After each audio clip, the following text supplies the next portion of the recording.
Hey folks, yes, I know, another Mindmed video, but in this video, more particularly, I want to focus on your questions, your comments, because oh my god, are they exhilarating. I think whether you're a shareholder in this company or not, you're going to learn something out of this today. And before we dive down in, for those of you that are shareholders, saw a wicked pullback in the stock this morning, wasn't actually because of day traders. When these tiny companies are growing, they need to raise capital, so what Mindmed went ahead and did was issue $24 million worth of shares to a private company at $1.90 a share, which does help us out a little bit. It kind of builds in a base, and we saw people picking up those bottoms we saw this morning. But I don't want to make this whole video about the stock, so let's put that aside. You know, consider hitting that like button, and let's welcome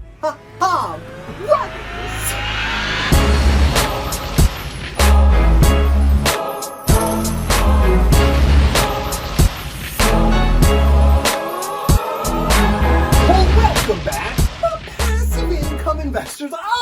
Sit down, buckle up, and let's get right into this because some of this stuff is wild. And now I went through all of these comments, and I'm going to start with some of the ones that are about people that bought shares. And if this is true, oh my god, some people got rich. And just taking a look, Dominic Merlot says he bought 150,000 shares at 42 cents. I just feel it in my bones that the public will eventually come around to the microdosing, and this will be a life-changing play. Took some Tesla profit and jumped in after a lot of due diligence. Kevin O'Leary is right. This company will explode. I might even double my position to 200,000 shares if it keeps dropping. Now, I haven't heard back from Dominic, but if you watch my videos, please comment below, because if you're really holding that many shares, you're pretty much sitting up on over $600,000, which, if I'm being honest, it's time to sell, baby, because if you're up that much, you could pretty much retire on that money in safe investments. So, I mean, I can't get over these stories, which I got another one here for you. I own 25K shares at 39 cents CAD. I'll be rich and retired within 5 years. I think you're rich and retired now, because if you're in the same boat as Dominic, because you're probably sitting up $500,000. But my heart wants to explode when I see these, because I don't got the risk tolerance for that stuff, and I don't have the portfolio to diversify enough that it would make sense for me to buy 120,000 shares of Mindmed. But nonetheless, guys, Jess says, my poor boyfriend can't take how amped I am about Mindmed. I might be single, but wealthy soon. Now, these are some domestic problems I think all of us face to some degree. I mean, we all kind of got to get our significant others down the investing path, because money is the #1 lead up to breakups. Clearly, your boyfriend's probably not as amped because he's maybe never touched psychedelics. Not that I'm saying ever do this stuff, but this seems to be a bit of a hype play for people that understand that kind of market. Vic Gill says, people are starving and lining up for hours in the US, and you are throwing money in the air. That is what's wrong. I'm happy for you. You have more wealth than most people in the world. Do your thing, but please don't flaunt in the face of those who are here to learn from. I mean, I already commented on this because I don't want to be rude. I mean, you could see that opinion for sure, guys. And a lot of you actually made some pretty good comments, because Spencer said it's just symbolism for the way the market has been acting the last couple weeks. David said he is also an entertainer. It's YouTube. You need to loosen up, my friend. Don't prejudge people. And then I replied by saying, if I was flaunting, I'd own a Lambo and not be living at my parents'. Just saying.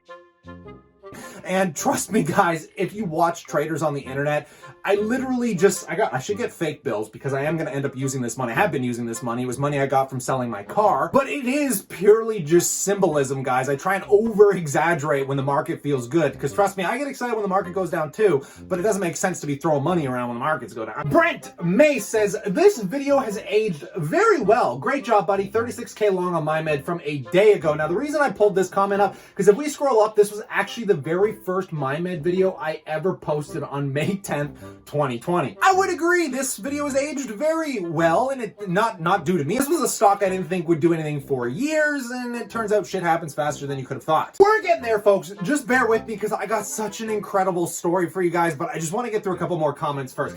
The River of Life says, MMAD, I bought Tweed at IPO, sold for double. Hindsight is always 2020. I would have been much better off selling above 75 a share instead. Similar opportunity here, in my opinion. Now, if you guys don't know the Tweed story, that was the original company before it became Canopy Growth Corp, and I, as well, sitting in a similar boat.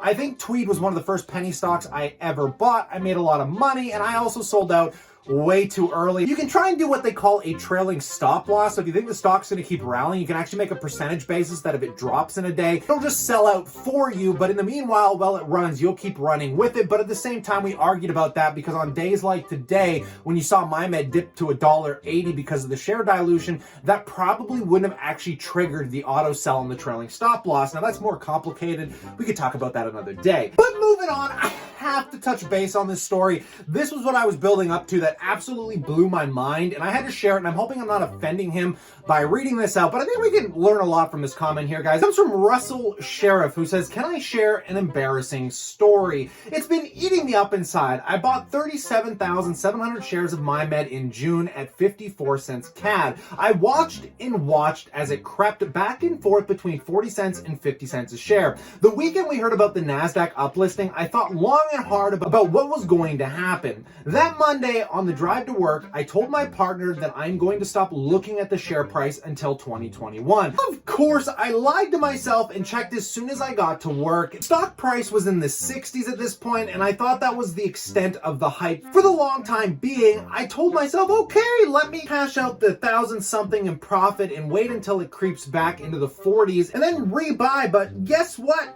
It didn't happen. My $1,000 profit would have been 40x the profit today. Phew, I had to get that off my chest. Live and learn. And what I want to state about this and why this comment is so important is because this is the reality of investing that so many of us face as challenges. And this kind of is what comes into play with speculative bets when you don't have a set plan in place and you're kind of just playing it day to day because your emotions will eventually take hold. This took me years to learn, guys, and the only time I learned this was literally with Tesla stock, which is the rule one is only buy what you're willing to lose in speculative bets. Rule 2, like Tweed, guys, I sold out immediately when it ran up, and that was a big mistake. With Tesla, however, I learned, instead of selling out and taking all those profits when it first ran up 100%, I'm like, look, let's pull my initial investment out and let's see what happens. The stock kept running. I'm like, okay, I'm going to pull a little bit more out, see where it goes. Kept running, pulled a little bit more out, and now I'm left with 20 shares and the stock is still running, which I think was way more appropriate because not only did I profit my initial investments off the table, I have no risk and I'm still able to capitalize on the upside. Even now, if you're one of those people that are sitting up massively on Mindmed, guys, and you haven't taken any profit,